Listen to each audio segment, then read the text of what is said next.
खटीमा महाविद्यालय बना राजनीति का अखाड़ा और छात्र संघ नेताओं का कहना दिव्यांग प्राचार्य के ऊपर बनाया जा रहा है दबाव।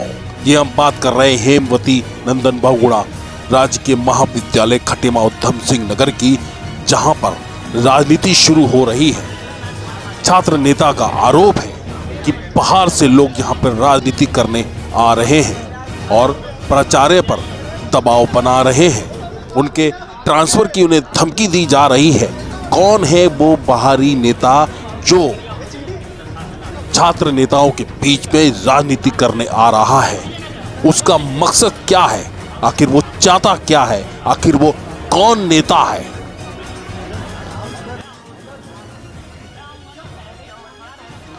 खटीमा विश्वविद्यालय में एक सांस्कृतिक कार्यक्रम रखा गया था, लेकिन उस सांस्कृतिक कार्यक्रम में किसने रोक लगा दी?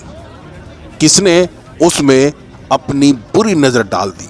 सांस्कृतिक कार्यक्रम था, इसमें आपत्ति क्या थी?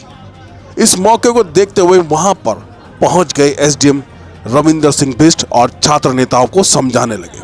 छात्रों का कहना यही था कि हमारा सांस्कृतिक कार्यक्रम था, कुछ भारी लोगों ने राजनीति का दखल किया और इस कार्यक्रम को निरस्त करने के लिए कहा गया और रात ही रात प्राचार्य ने एक नोटिस जारी कर दिया और कहा गया कि छात्रों में आपस में मेल जोल नहीं है, जिस कारण ये सांस्कृतिक प्रोग्राम को रोका गया है। जब ये बात छात्र नेता दीपक को लगी और सभी छात्र नेताओं को लगी, उसके बाद वो धरने पे बैठ गए। एसडीएम रविंदर सिंह ने बहुत समझाया, लेकिन छात्र नेता नहीं माने। अब बात यहां शुरू होती है कि आखिर ऐसा हुआ क्या कि सांस्कृतिक कार्यक्रम से किसी को पीड़ा हो रही थी, या इस सांस्कृतिक कार्यक्रम से किसको परेशानी थी? वो नेता कौन है? छात्र नेता दीपक ने भी बताया कि कोई भारी राजनीति करने वाला इस कॉलेज में अपनी काली नजर डाले बैठा है।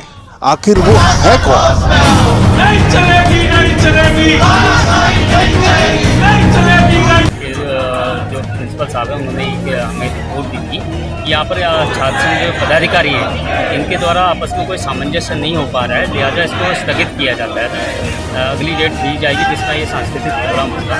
कुछ एनएसआई के जो पदाधिकारी यहाँ पर धरना प्रदर्शन कर रहे हैं और यहाँ पर अभी उनकी कुछ दिनों के बाद परीक्षा भी होने वाली है और हमारे प्रिंसिपल जो महाविद्यालय के प्रिंसिपल साहब हैं वो अभी देहरादून में किसी मीटिंग के सिलसिले में गए हुए हैं, तो इनका धरना प्रदर्शन जो जायज़ नहीं है। फिलहाल मैंने इनको समझाने की कोशिश की है, देखते हैं कुछ देर में ये समझ जाएंगे और उनको बताएंगे कि नियम के अनुसार काम करें, उनके खिलाफ कार्रवाई कीजिए। शुक्रिया। प्रदर्शन लेकर के बैठे हुए, क्या है मामला? देखिए, सबसे पहले तो आप सभी लोगों का धन्यवाद करना चाहूँगा जो आप यहाँ पे हमारी बात सुनने आए। कुछ लोग तो यहाँ पे हमारे महाविद्यालय में ऐसे भी टीचर हैं जो हमारी बात को बिल्कुल सुनना नहीं चाह रहे हैं। यहाँ पे इतनी ठंड में उनके बच्चे बैठे हुए हैं, वो सुनने तक नहीं आ रहे हैं हमारी बात को। मैं आप लोगों से रिक्वेस्ट है कि इस वीडियो को आप ऊपर तक पहुँचाइएगा। जो छात्रों के साथ खटीमा महाविद्यालय में अन्याय हो रहा है, इसके खिलाफ जो हम लड़ाई लड़ रहे हैं, ये ऊपर तक आप पहुँचाइएगा।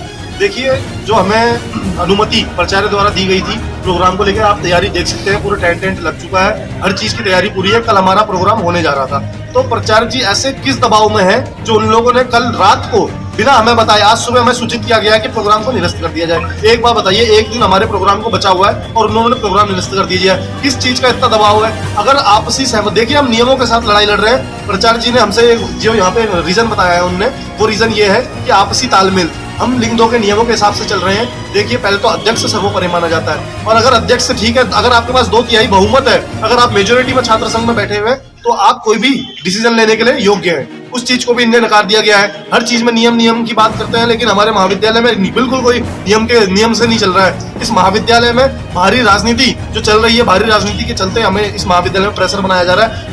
हम प्राचार्य जी की भी गलती नहीं बताएंगे। प्राचार्य जी दिव्यांग है, विकलांग है, अपने पैरों से, उनके पैर कमजोर वो है, तो उनको इतना प्रेशर कर दिया गया है। बाहर की राजनीति, बाहर के कुछ लोग उनको फोन करके रात भर उनको फोन करके ये कह रहे हैं कि आपको हम ट्रांसफर आपका पहाड़ों में करवा देंगे, आपको यहाँ भिजवा देंगे, हम कैसे चलेंगे आप ये देखिए। प्राचार्य जी की जो कुछ गलतियां हैं वो मैं आपको दिखाना चाहूंगा। देखिए, उसी को लेकर उनको टारगेट किया जा रहा है। ये जो कोरोना काल के उनके बिल है, उसको चलते उनको टारगेट किया जा रहा है, हर चीज में उनको दबाव में लिया जा रहा है। ये उनके बिल है और जो ये लेटर है इस चीज को लेकर उनको सबसे ज्यादा दबाव में। देखिए मैं मानता हूं कि सरकारी दस्तावेज होना कोई कहता है बहुत जुर्म माना जाता है, अगर कोई भी आपके पास सरकारी रिकॉर्ड आपके हो जाते हैं तो वो जुर्म माना जाता है, लेकिन उनके द्वारा एक जो रजिस्टर है जिसमें पेमेंट रजिस्टर है वो खो गया था। उनने इस पे उनने कहते जांच के लिए भेजा था, प्राचार्य जी को लिख के दिया था, लेकिन उनने एफआईआर नहीं कराई थी इस चीज की, जिस कारण उन पे इतना दबाव बनाया जा रहा है कि आप पे इतना घोटाला है, ये है, उनको हर चीज में प्रेशर में लिया जा रहा है। और वही दबाव बनाते हुए बाहर के कुछ ऐसे लोग भी हैं, मैं कहना तो नाम तो नहीं लेना चाहूंगा, लेकिन मैं उन लोगों को एक मैसेज देना चाहूंगा। आप इसी महाविद्यालय में छात्र संघ में रह चुके हैं, आप इसी महाविद्यालय में छात्र राजनीति कर चुके हैं, लेकिन उसके बाद भी आप अपने छात्रों को दबाने का काम कर रहे हैं। आज भी आपकी रुचि इस महाविद्यालय में है, आप भी आज भी आप इस महाविद्यालय को राजनीतिक अभ्यास न समझ के राजनीतिक अखाड़ा बनाने में लगे हुए हैं। मैं आपसे दरखास्त करूंगा कि इस महाविद्यालय में जो इस महाविद्यालय के बच्चों के लिए सही है और जो हम महाविद्यालय में छात्र संघ चुन के भेजा गया है उनके डिसीजनों का सम्मान करें और बाहर से कृपया करके सरकार का दबाव न बनाते हुए इस महाविद्यालय को आगे बढ़ने दें। धन्यवाद।